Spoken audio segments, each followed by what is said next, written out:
Thank you so much for tuning in to Circling Dialogos and this ongoing series of Dialectic in the Dialogos practice sessions. So I'll set some context more about this series in a moment. First, some housekeeping. If you are interested in working one-on-one with me through consulting and coaching, go ahead and email me. My email is in the show notes below. What'll happen is we'll make an appointment on Zoom for a consultation, and we'll both co-explore if coaching with me is a fit for you right now and for us. Again, email's in the show notes. In terms of circling, you can find all the information about circling at the Circling Institute, institute.com. Link below. We have open events every Thursday. We have circling intensive weekends open to everybody every 4 to 6 weeks. And we have the Art of Circling Practitioner training course, which is the year-long training. And that's still open for registration. However, it's closing soon. So if you're interested in that, go ahead and move quickly on that. All right. So this is a series where we are practicing the practice that was developed by John Vervaeke, Christopher, and myself, and many, many other people. It's the practice that we formally teach at the Circling into Dialogos weekend that we have done 3 of those so far. So I wanted to put this series on as a way of just diving deeper and exploring the practice and to fine-tune it and refine it. And so that's really the intention of this. And so far, we are learning so much, and much fine-tuning is happening, plus really realizing, I think all of us are really realizing the ongoing impact of this practice in our actual lives, our day-to-day lives. So as this series goes on, there's so many things that you can be tracking about this. On one level, new in modern practice. On another level, perhaps the most ancient Western practice at the core of intelligibility in the West. I think this practice really gets at. And I just want to remind everybody that this particular, that what we're demonstrating here is a practice that's really the end result of a culmination of a whole ecology of practices. So this is really an advanced practice. So be mindful of that and enjoy.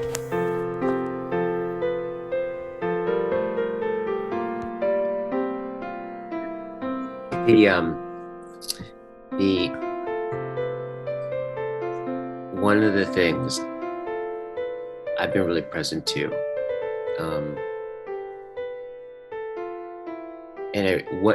part of what kind of had me get present to this was the conversation, your recent conversation that you had, Daniel, with Johannes on Skole. Yeah, that was recorded in January. Oh. And for some reason, Johannes had only uploaded it now. Oh, January. Okay, got it. Well, I don't even know what we talked about. I'll hear it. I'll hear it further in the past and tell you what happens.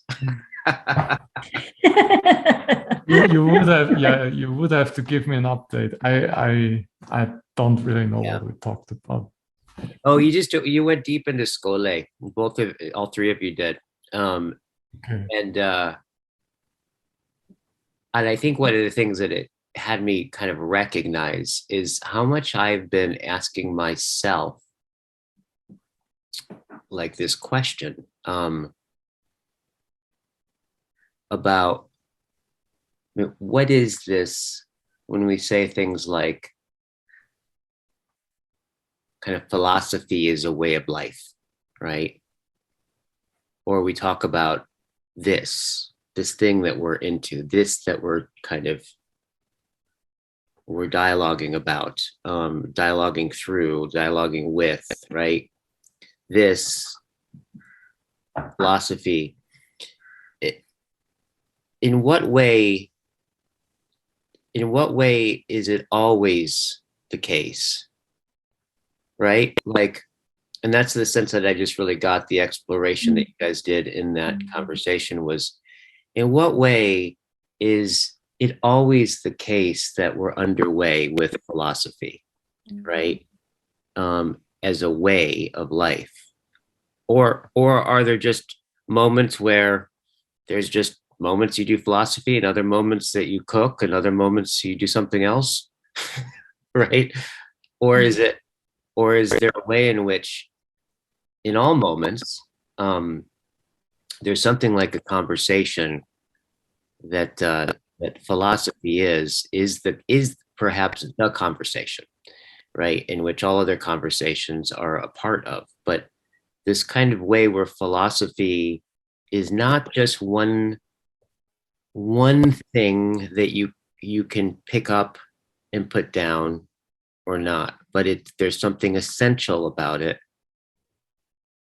in that we are human beings.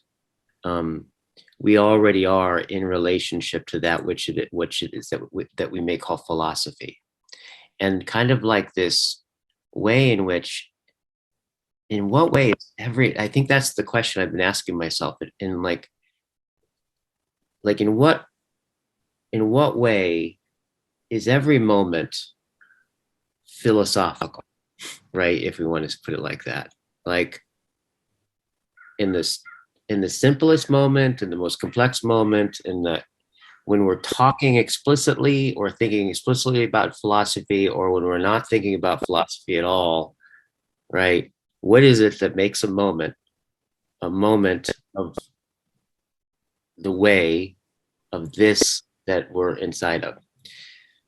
So that's one of the things I've been thinking about.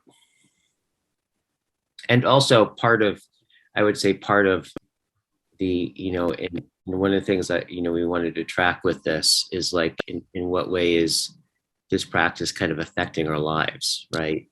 So it's kind of like, it's not like before this, I didn't walk around with these kinds of questions, but there's a way that it's present a lot more, right? It's just, there's a way that it's like, I'm just a lot more present to, like these kind of questions that I find myself inside of, contemplating, thinking about, right? It's not even like ones I have, right? Or like that I came up with. It seems like more like ones that are there, like the sun's there, like the mountain's there, something like that, right? And and I think doing this every week with you guys, it just makes me just more present to that. That's the case. It's always the case in the background in some sense, right?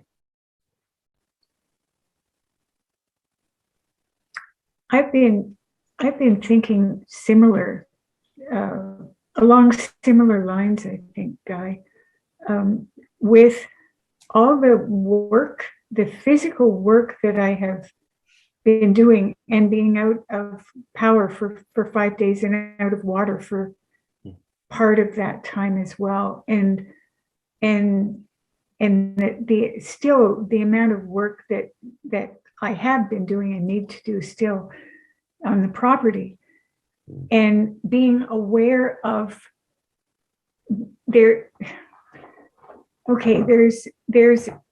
as a result of being cut off from this practice with you too, and being sort of thrust into people get, just so people have context, you had your responding to a crisis last week. So yeah, we're 2 weeks. We had basically a hurricane force winds come through and destroy 4 of our 150-year-old trees, including one that came down on the power line to the house. And we have 4 acres. So there's a lot of damage to the property. And and I was alone when it happened, and I was just sort of, yeah, I don't know where I was, but more or less with the covers over my head in bed, metaphorically speaking, Right. and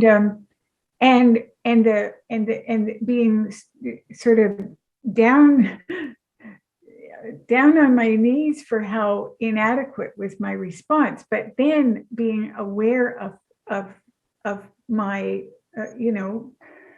rational mind coming in, problem solving coming in, and just getting out and doing it. But so I've been thrust into a kind of life that is not usual for me, and not having time to do reading or listen to stuff, and at the same time I remember one of the first meetings we had, I was focused on gathering up all of my inadequacies and just offering them, and I kept doing that over and over again with all this, as my body's working and working, and I'm trying to, not wreck it. I've just been so grateful. I've just been so grateful. I've been so grateful for all the small, wonderful things that have, help from neighbors and things working out and getting the power back on, all that stuff, all the minute little gifts that come through this. I've been just so, and if I had not articulated so clearly that the way I see it is that I gather up all of my everything that falls short in me, and that is what I offer. That I don't think it would have been quite the experience that it was for me, actually. So the practice or what we're doing has helped you to, I don't want to say deal with that, but just and basically move out of myself. Just move out of myself. Right. So I've been able to do stuff, but not get all, hung up on whether I'm doing it a good job or, all that, and not just beating myself up for being so wussy, about stuff. Right. So it's like, I'm really struck by what you said, just in terms of just kind of sinking into the thing that I think what I heard you say is like, oh yeah, if it's the case that I'm just inadequate comparative to what's ahead of me, like I'm just like inadequate to the task. Mhm. Therefore, if I'm clear about that, and then I can just, all I have to offer is my inadequacy, there's something really, really free. Something really free. There's something really paradoxically free I feel in that. Like, and it strikes me, because if I follow that a little bit longer, I notice, well, I could always make that actually the case, because like whatever I'm facing is in some sense inexhaustible. I'm inexhaustible, right? Like one thing I could probably say for sure is to deal with the totality of what's presenting itself, I'm probably shorter than I think that I am. And so is there ever a case where what I offer to the world is in some sense also a fundamental inadequacy? Exactly. And the wonderful thing about that is that leaves me open to seeing all the gifts that the world constantly showers upon me. Yeah. Constantly. Yeah. Just never ending. Is it kind of like, does it feel like there something like your inadequacy becomes the place for those gifts to be received somehow, or the opening? The opening, yeah. Yeah. The opening, yeah. Yeah. God, that sounds so much better than like fighting with your inferiority complex. Well, I lost that battle a long time ago. Yeah, totally, totally. You say to super ego, God, will you just finally win already? Be super and win.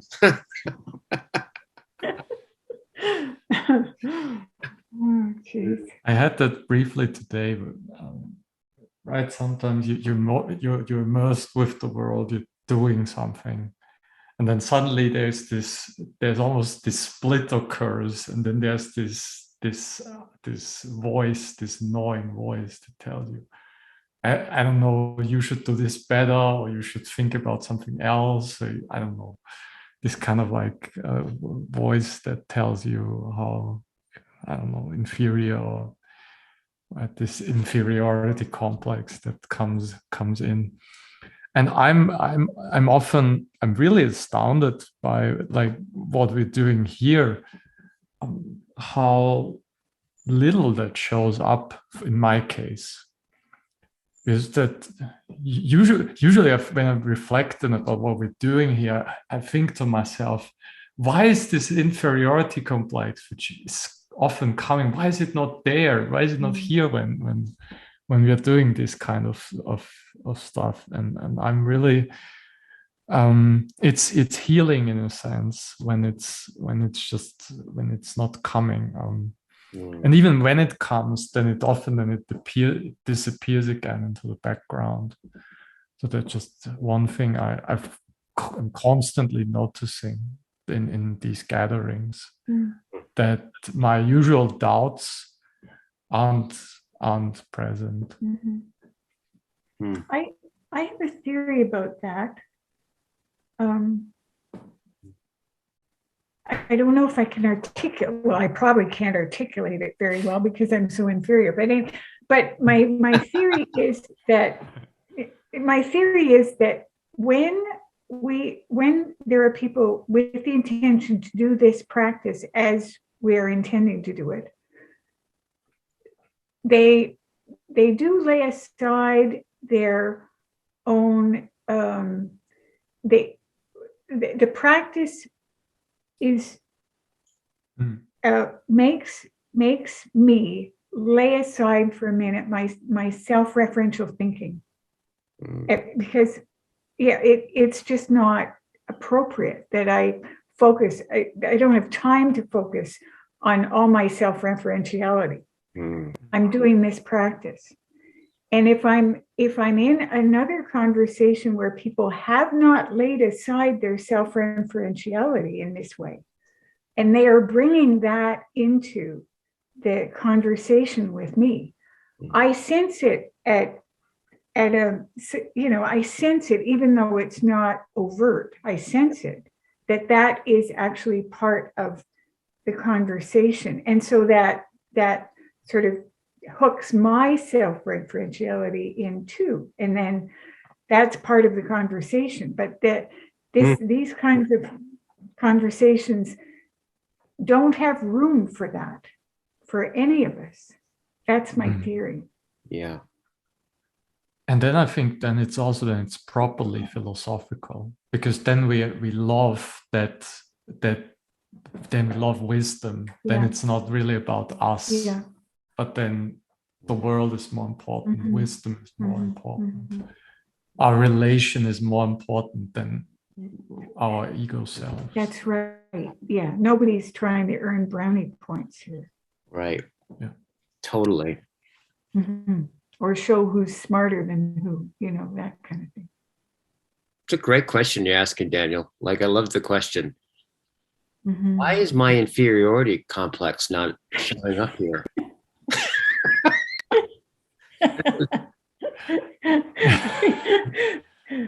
That's a question that I know a lot of people pay a lot of money to be able to ask, right?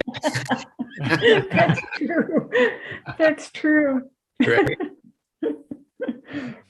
It'd be interesting, Daniel, to see where it resurrects itself in your life, if it does, you know. Well, just get into a relationship. Yeah. There you go.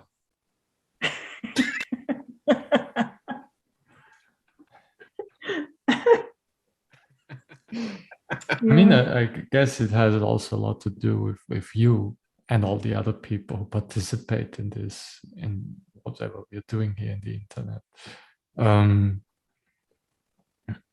Because often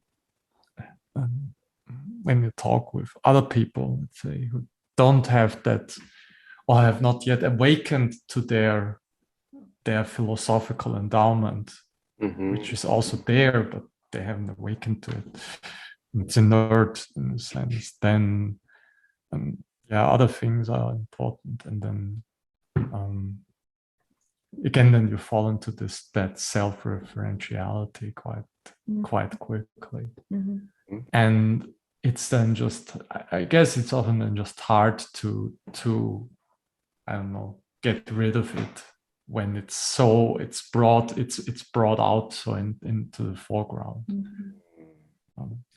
Right. Yeah, I think people just don't know how to get rid of it. They simply don't.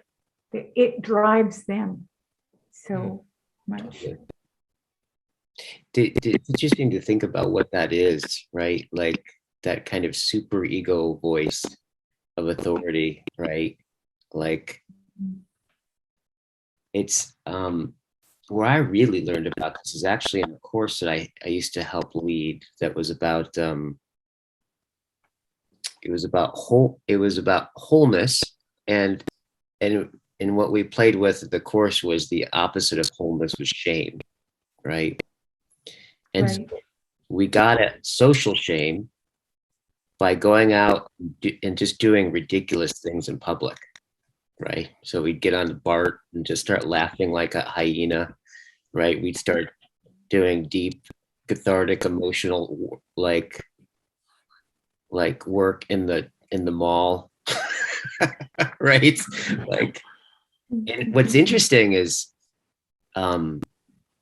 I used to fucking hate that. I used to hate that part of the course. I used to always be the one that was like, can just my assistant do this? Like, and of course I was always the first one that had to get on the train. And like, I just used to hate, it was like getting in the coldest water possible. But I got to say that kind of doing that and noticing how hard that was, right? And then having this experience of breaking through the sound barrier. And it's literally when you break through it, it's like, I just remember this one moment when I was in the BART station and I'm forcing myself to laugh as loud as I can. And this woman is sitting there holding her baby and she's looking at me like I have done the worst thing in the world, right? And I'm just like, ha, ha, ha, ha. And it was just like, it was confronting every social norm. I was breaking everything, I guess. And at some point, I just pushed past it. And I felt like I literally stumbled over myself. And it was like I was totally free. And I could jump. I could talk to anybody. I remember getting off of the train and the door opened. And I felt like I was like 1,000 miles wide, right? Like I could, that whole night, I could talk to anybody. I could say anything. It was like something that was opaque, became super transparent, right? And in some sense, its significance, I saw the significance of it as insignificant, right? Or its right place of significance, right? But I think, so that's social shame, right? And thank God we have that, because it's like, how the fuck would you get people to stay in line? Like, if I just did what I felt like, I'd just be, who knows? I'd just probably go to Starbucks and lay on the floor and maybe just start masturbating. Who knows, right? Like, that's what we would all like. Yeah. So there's a function that shame has, which is in some sense to help conform within a certain shape. Now, I think what we're talking about is this, and what Freud really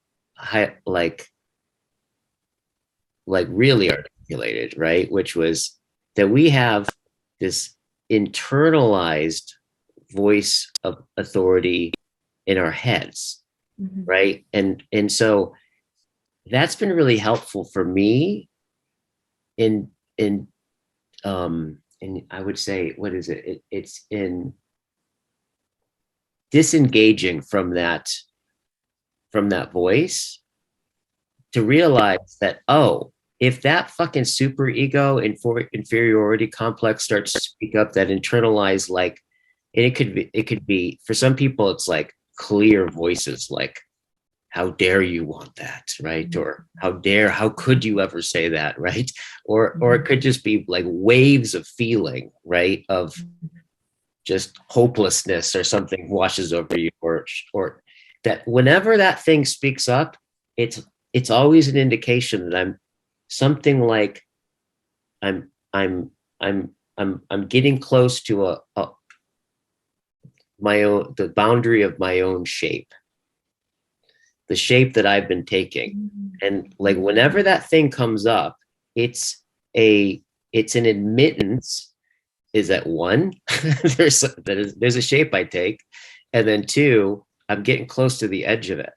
But like when I've been like, I've noticed that when I can, one, notice it, and two, take solace in the fact that like I'm vulnerable. It's like, it just means that, oh, I'm vulnerable. It's anticipating humiliation of some thing, so it's going to try to humiliate me before I get it out in the world. But then if I focus and shift into focusing on that vulnerability, and in some sense, the courage it takes to go, oh, I'm like taking a different shape, there's something about that neutralizes it. Because I personally can't fight with that thing. No, Like, there's no winning. There's no winning. It's like I'm already it if I'm fighting with it, right?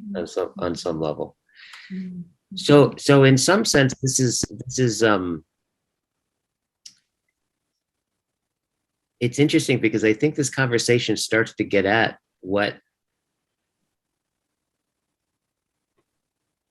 that there is this relationship between vulnerability, right, and these kinds of dialogues, and this kind of contemplation, and this kind of inquiry, that there's a vulnerability, that if you have this pernicious internalized voice of authority bearing down on you, right, there's no fucking way in hell the openness that it takes to be able to like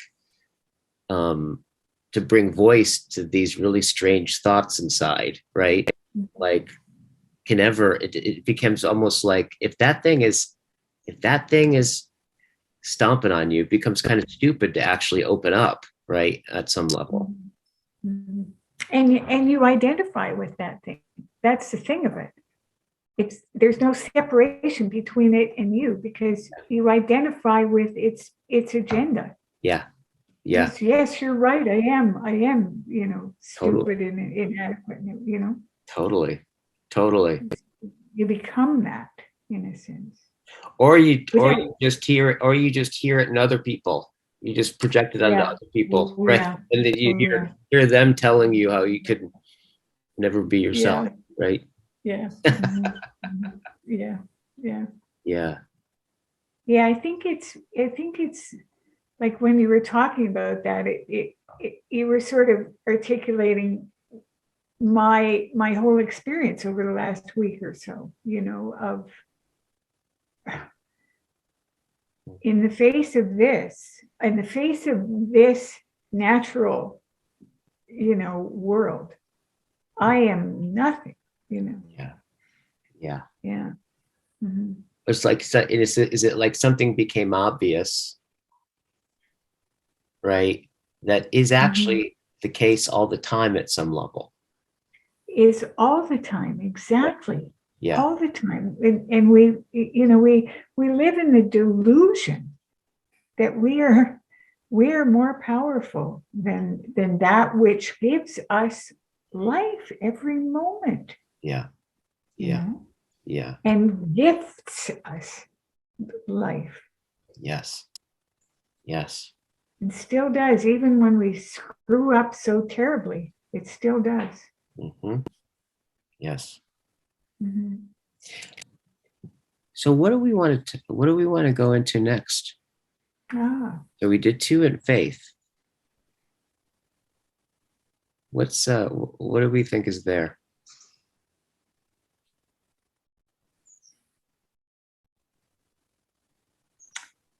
what about humility? Humility. The virtue of humility. All right. Humility works for me. Yeah. Right. My humility's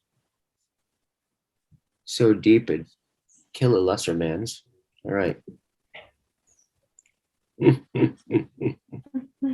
Who would like to be the first proposer? Humility is.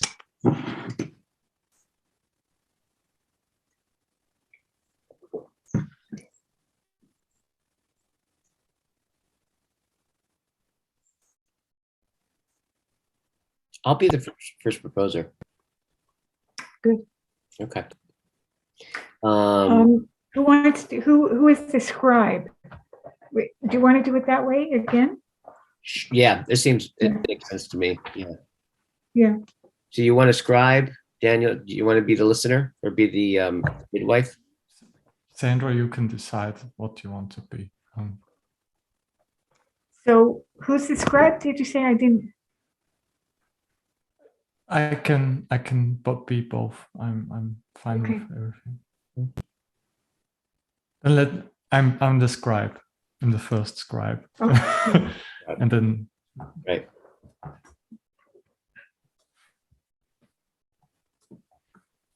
Okay, so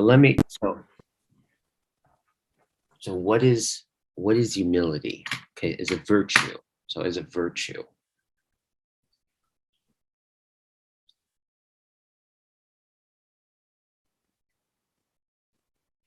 Okay, so I want to say that humility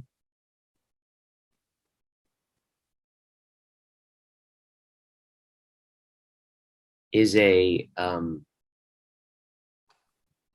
it's a recognition.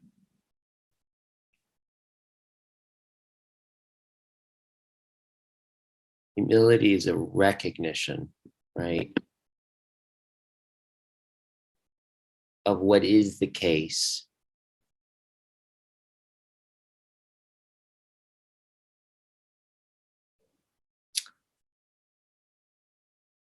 And as a virtue, it's that recognition becomes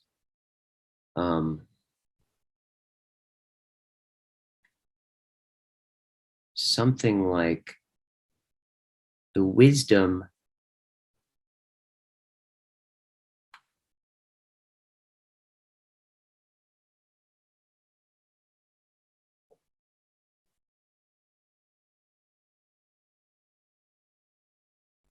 it's like the wisdom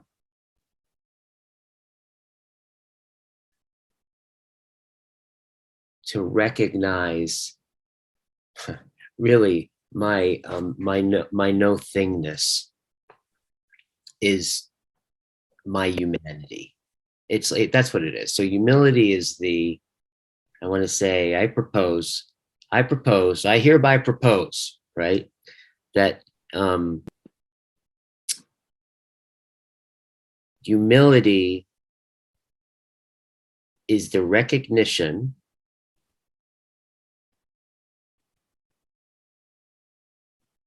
that my humanity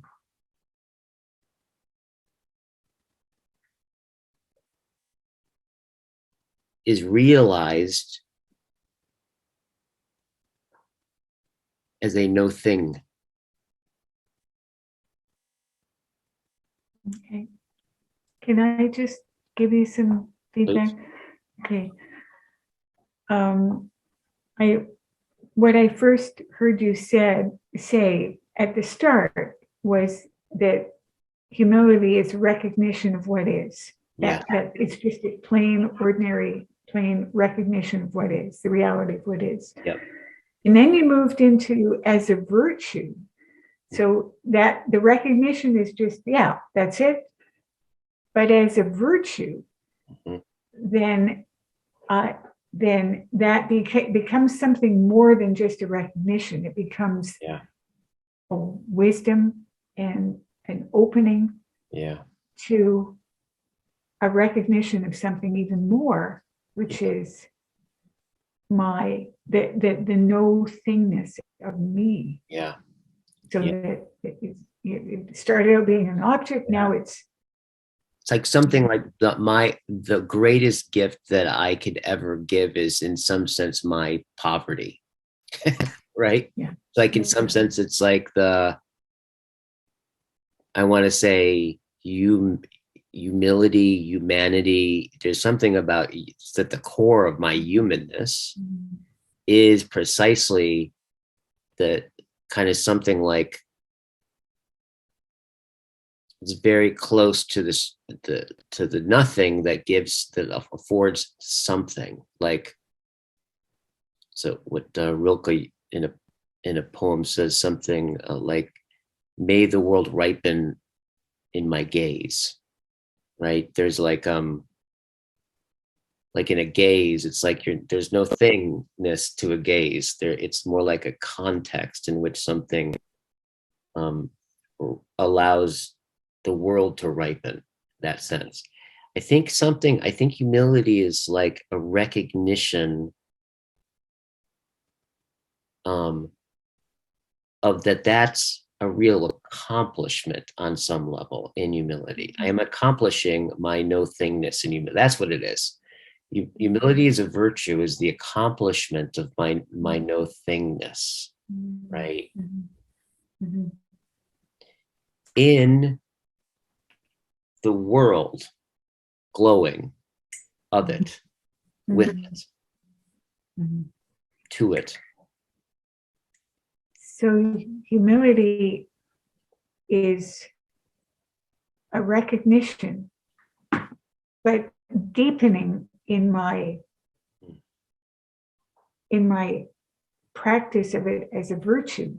I deepen the reality of my no thingness, such that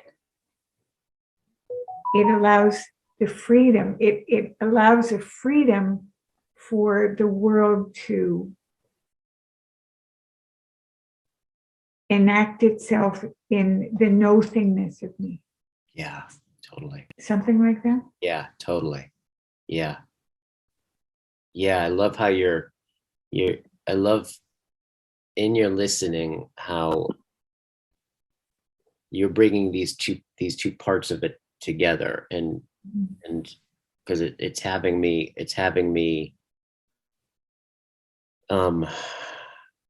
in some sense feel an obligation, right, to their coherence, right, which is on one level there's humility is kind of like a fact, right, or recognition of what is the case, right, but then there's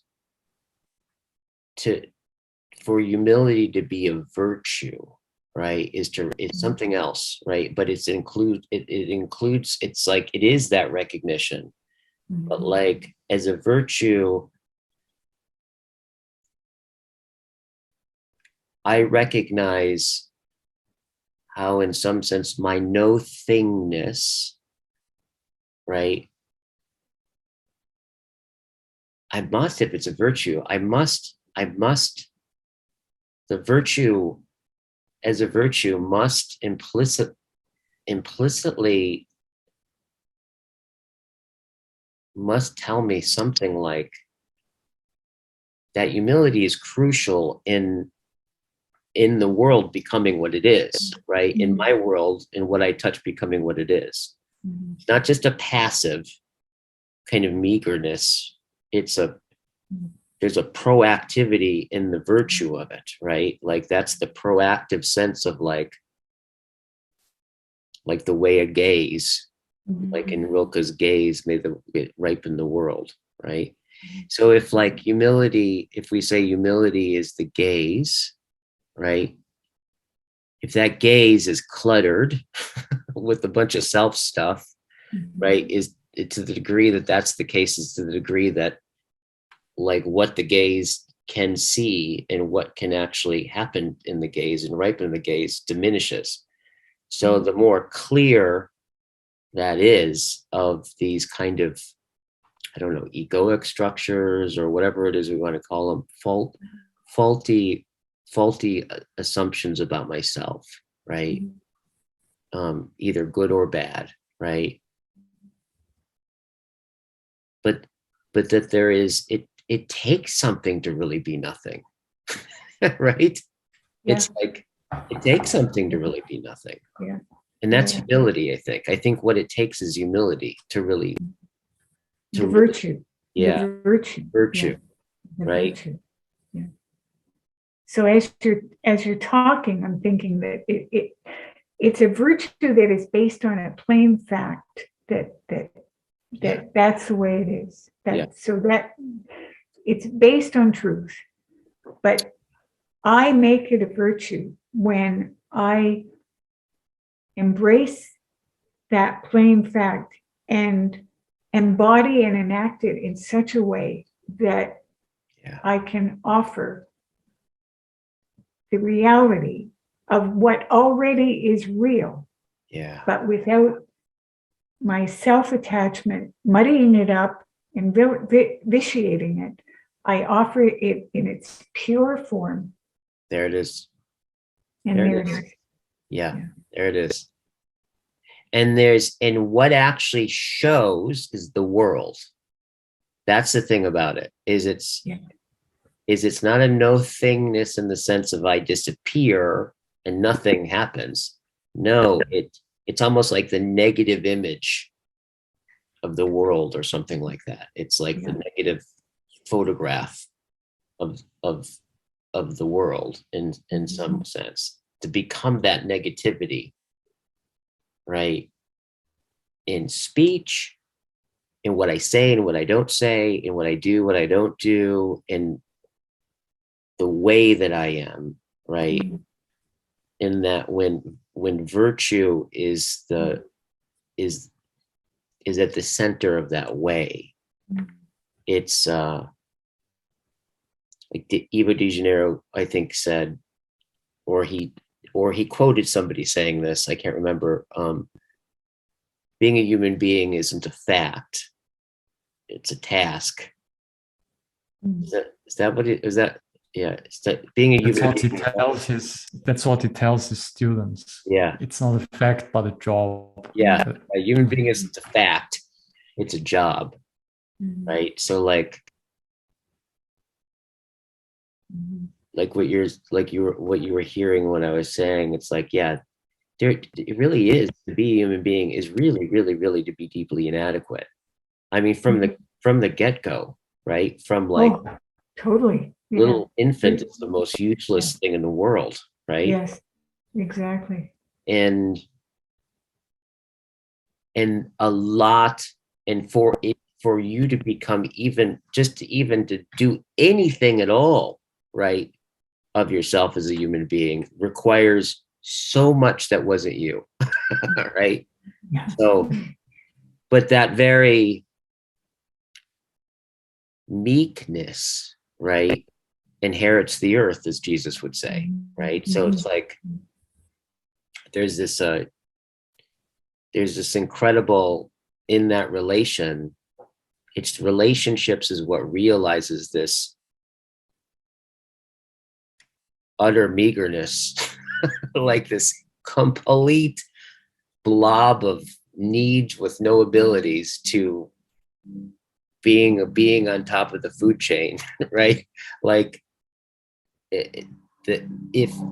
that's all because of its relation, like the relationship of its environment, of its parents, of all these things that poured themselves into me.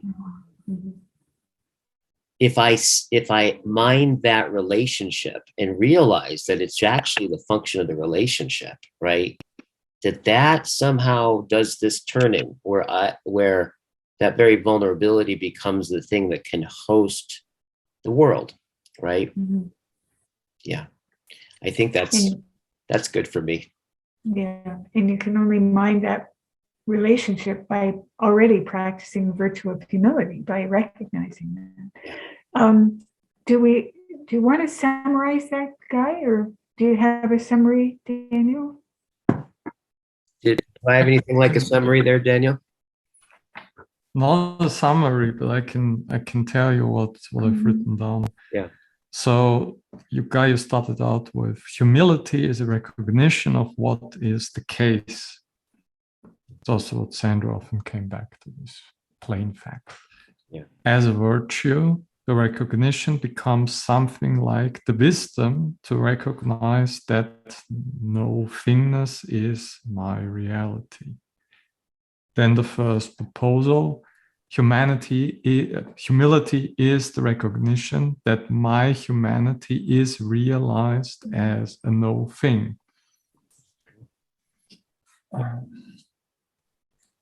This no thingness is the greatest gift. I can offer to it my poverty.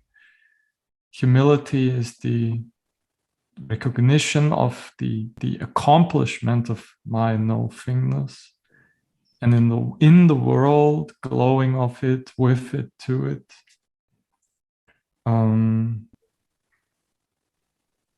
Then you said also humility is crucial for the world becoming what it is. Yeah.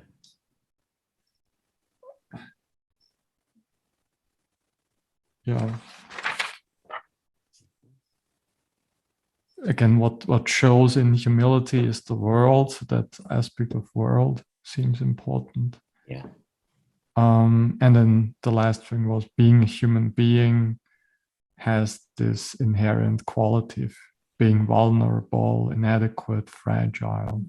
Yeah. And that vulnerability, however, can host the world. Yeah, totally. Yeah.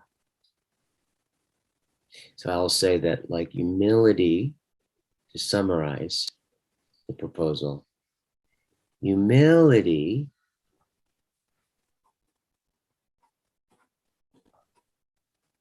is the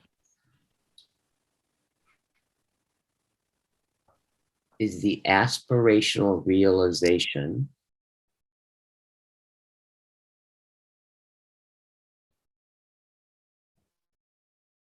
of the essence of myself as no thingness,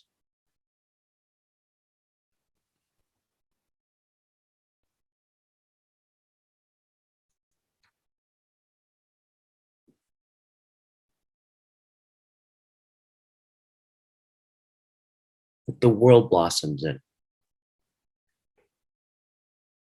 The world gets to blossom in. For the world to blossom in, is that what you said? Yeah, yeah.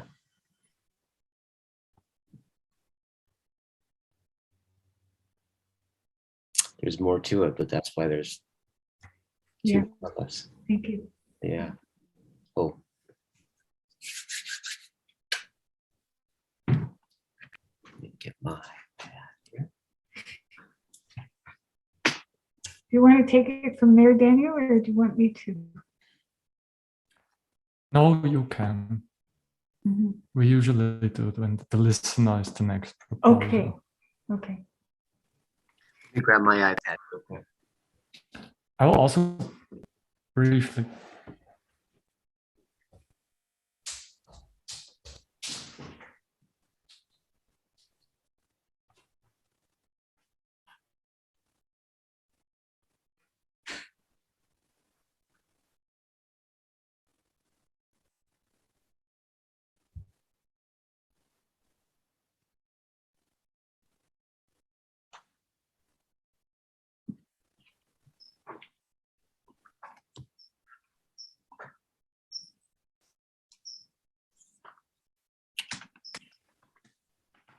Okay.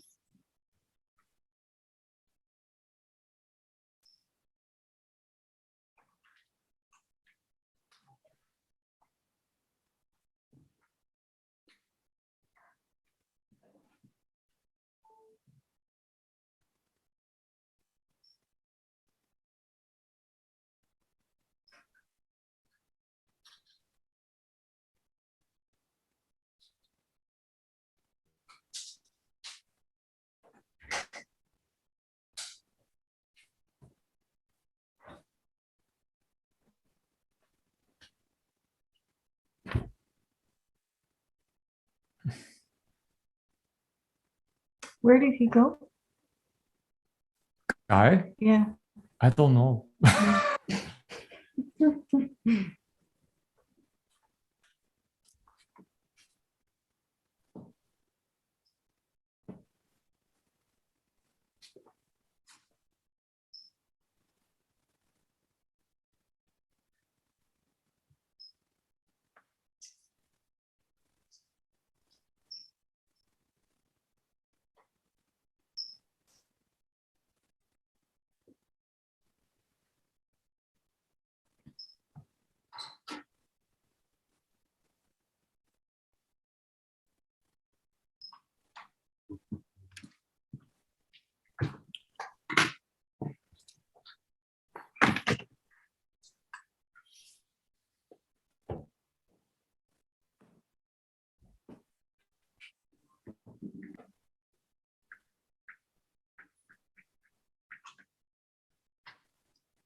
Are you ready, Guy?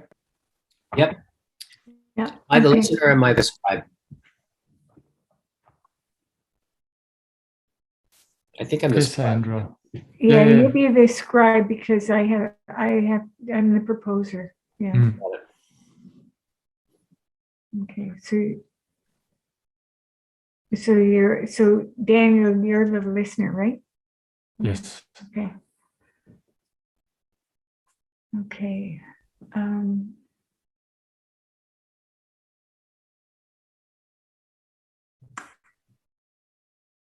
Humility is, as a virtue, awakens in the heart.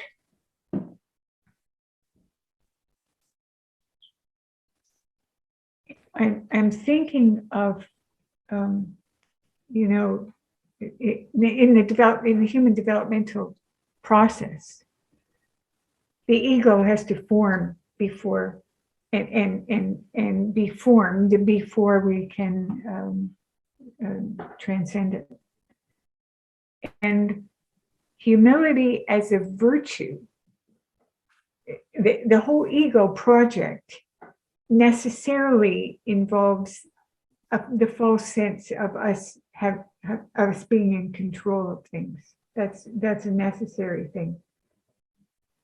To control ourselves, to control our emotions, to control our thoughts, to get things done. So that's the developmental project of the ego.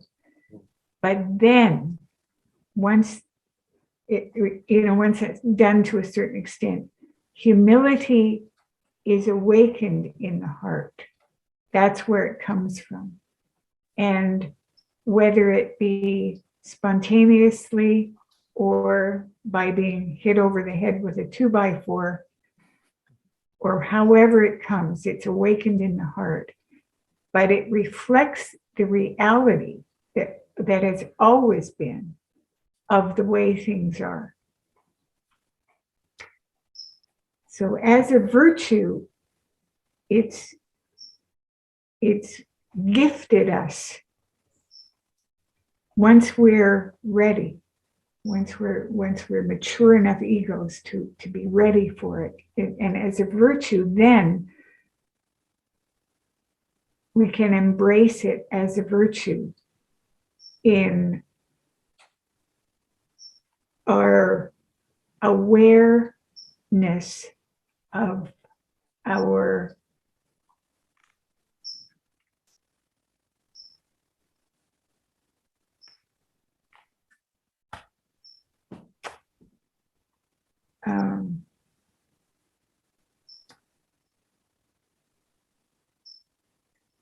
well, I'm thinking of indebtedness, of our indebtedness, of our essential nothingness, and embracing that and offering it. That is the virtue of humility. But it's not even, it's gifted us in the first place. So it's gifted to us in the first place.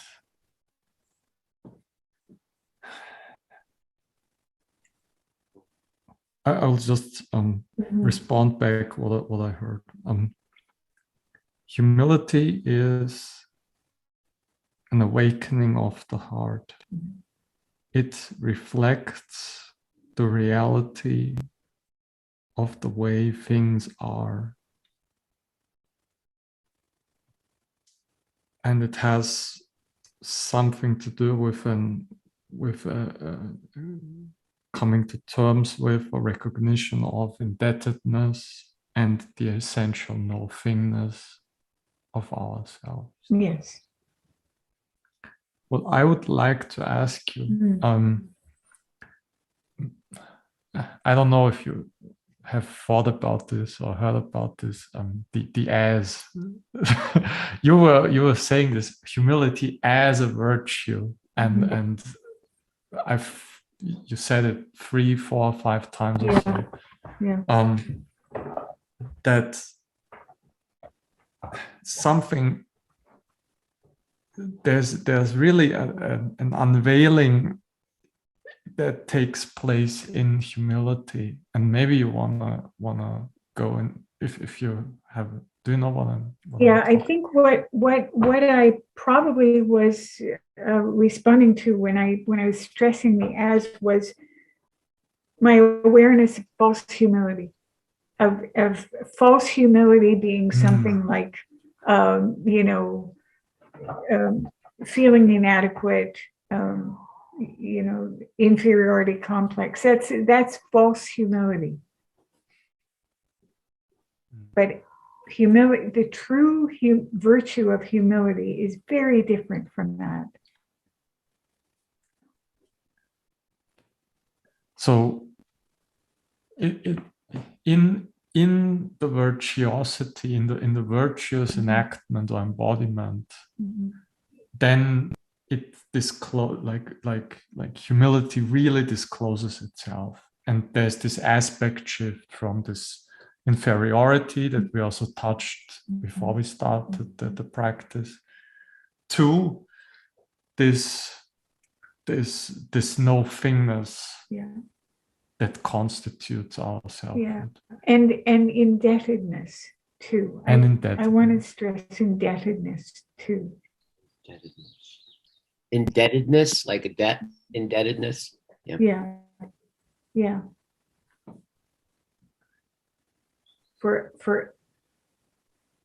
For our being, we are indebted. So indebtedness for our being. Yeah, we are indebted eternally for our being. Eternally. Yeah. So true humility is an indebtedness for our being, and that is an eternal indebtedness.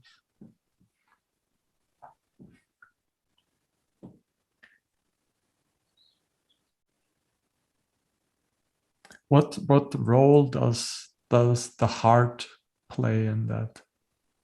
Because at the beginning you said awakening of the heart. Yeah. As I see it, the heart is the birthplace of true humility. And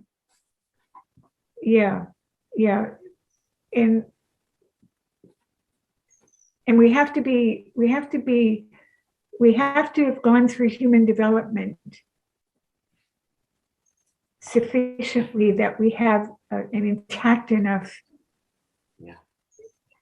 functional ego for the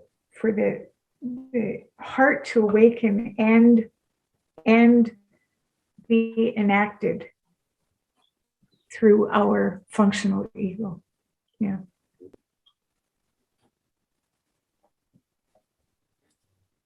So the ego has a, how can I say? The ego, we don't want to get rid of the ego or want to come it, but it is like it really becomes a home, or it becomes homed when we discover or enact true humility. Yeah. then Yeah, becomes homed in that great And- no-thing. and humility allows it to function even more adequately and appropriately, Mm. and with greater clarity. Mm.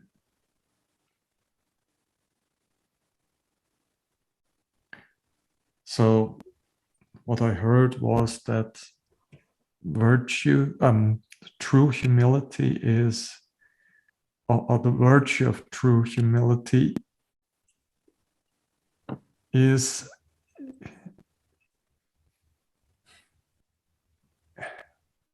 it has many aspects. It has this place aspect that is connected with the heart as the birthplace, and that then also becomes a kind of place where this indebtedness for our being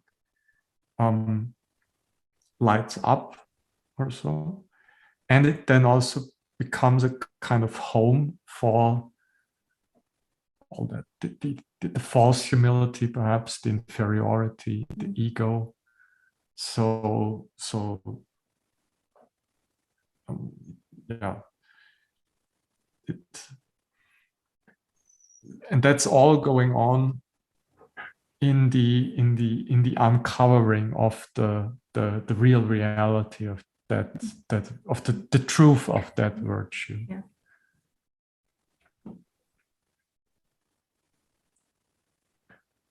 Yeah, and the virtue itself is always based on the fact of our, that it's based on fact that we are nothing, that that we are not separate, we are nothing, like that sort of thing. So it's based on fact, but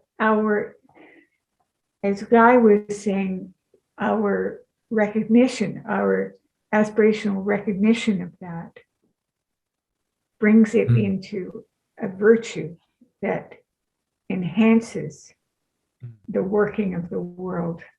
Mm. And I think, I think I just wanted to flesh out a bit more the process of, developmental process of how the fact can be brought through our human activity, can be practiced in order to bring the world more fully into being.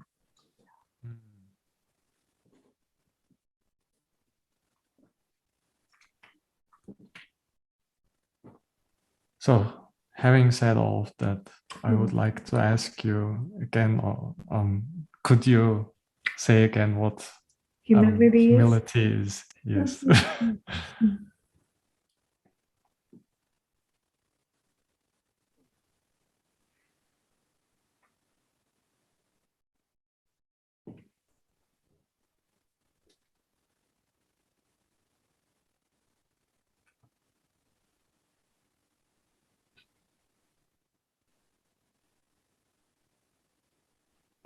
Humility is a virtue awakened in the human heart.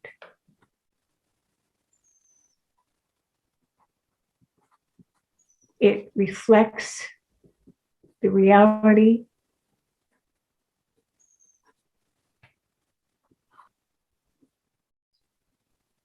in such a way that it brings the reality of our nothingness, no thingness, into the world, and in so doing brings the world more fully into itself. So humility is a virtue awakened in the human heart. It reflects reality in such a way as to, what was the rest of that? As to, humility is a virtue. As to bring the reality of our no thingness. I wish there were a better way of saying all this stuff about, that part I struggle with a bit. Yeah. But that reality, it brings the reality of ourselves as no thingness into the world, and thus, and thus brings the world into itself. Ah.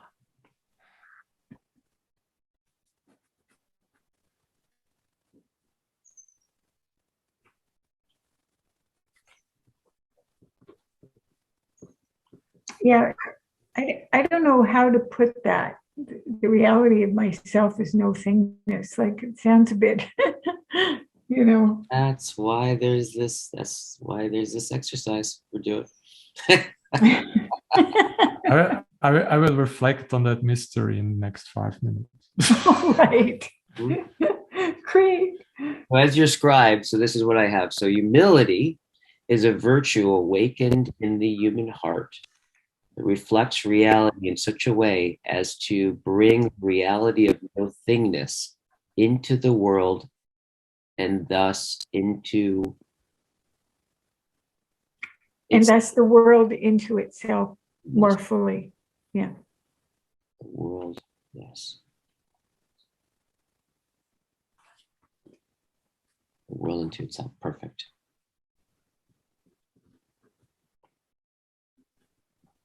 So it starts to feel, when we're investigating virtues in this way, it starts to feel like I do feel in order to be truly what I am, I'm obligated, in a sense, to practice the virtue. If I recognize a virtue, I can't sort of just toss it aside and say, oh, there it is, but I won't practice it, Yeah. The recognition brings with it some sense of obligation. Yeah. Mm-hmm. Seems like that gets into like the question of what virtue itself is. Yeah. Mm-hmm. Yeah, that's right. So Dan, you want to go into appreciation?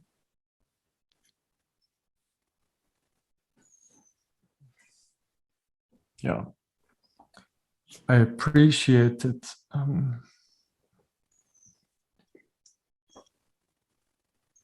So Guy said the humility is the aspiration realization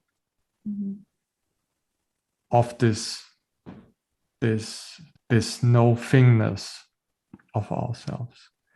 And then what I appreciated about Sandra's proposal was that however, before that, we realize ourselves as ego, as a kind of substantial self that has desires, passions, interests, kind of selfhood. We assume that it's kind of fixed and stable. But humility is then at some point in the course of our lives, is then humility together with humility, and that's true humility, that is the awakening of the heart, and a kind of where we gradually come in touch with that no thingness. And then what I really appreciated was at the end then that you also then, Guy had this reference to the world, but I think you said it very well. So humility is something like the virtue that helps the world come or manifest as it is in itself. That kind of thing, which is also what I can think about for the last 2 weeks. how we can collaborate with the world in such a way that it manifests as it is for its own sake, this kind of real self-realization of reality. So Nice. what's mysterious? So Hmm?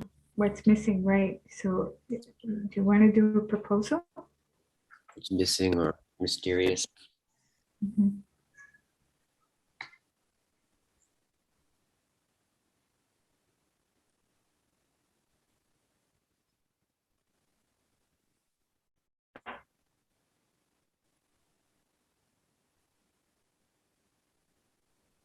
Oh, many things are mysterious.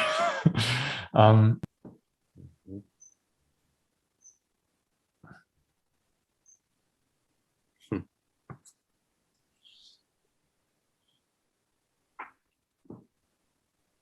Mhm. I would help you hold your skull if I could.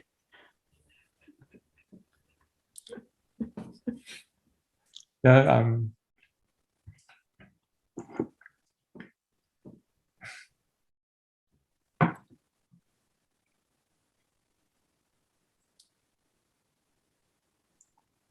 humility, and I'll just say that there's just something I sense, which I would like to inquire on my proposal, which has to do with not just with awakening or aspiration, but also with something like endurance. That's the best what I have for the moment. Endurance. It's kind of, because I mean, even that we talked about this, right? Being like being threatened with the collapse of selfhood by inferiority, or even being, or the self seeing itself in the midst of despair when it's confronted with death or anxiety, or this non-existence. So this Heidegger called it the possibility of impossibility, that kind of thing. So there is a sense of that humility is a kind of holding on, or lets us endure the tension that is especially in that developmental process that Sandra outlined so well. Especially when the ego collapses and we haven't yet grasped, we haven't yet awakened to true humility. This as, when we haven't, there's this strife in that there's a contention in all of that. And I think humility helps us just to endure through that. Yeah, so it's like something about the humility helps go from this to this. And you said the as. The as. Yes. So just real quick, Daniel. What is humility? humility is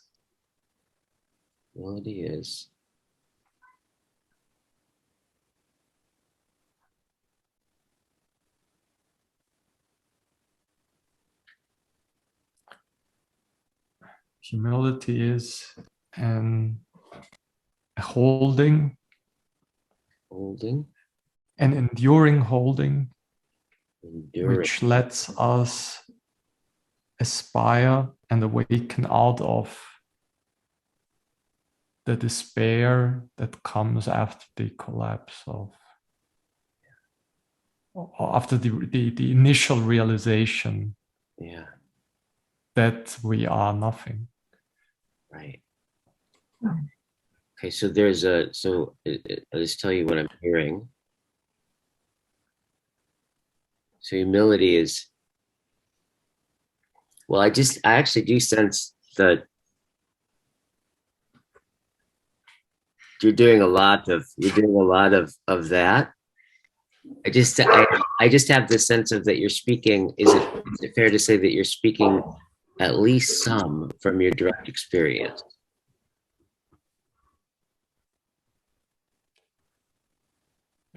Yes. Yeah, yeah, totally. This is not just an intellectual exercise. Yeah.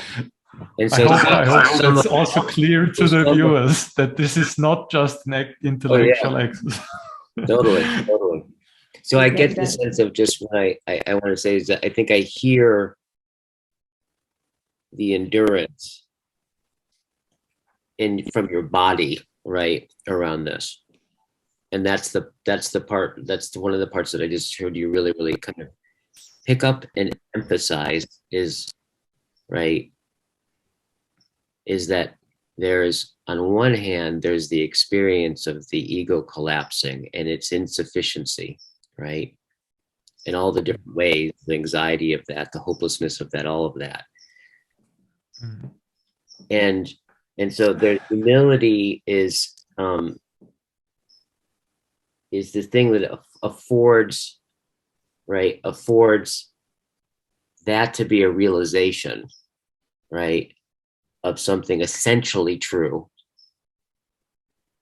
And its humility is that, and it's from there's a connection to endurance. So is the as come from the endurance of that? Or is humility the thing that's operating the whole time and awakens from it, from within it?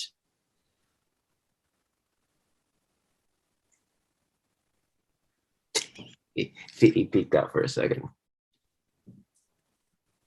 I think the world,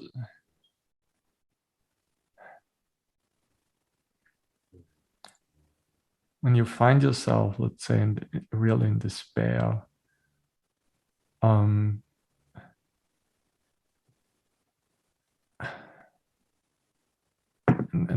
yourself really in despair. Humility is something like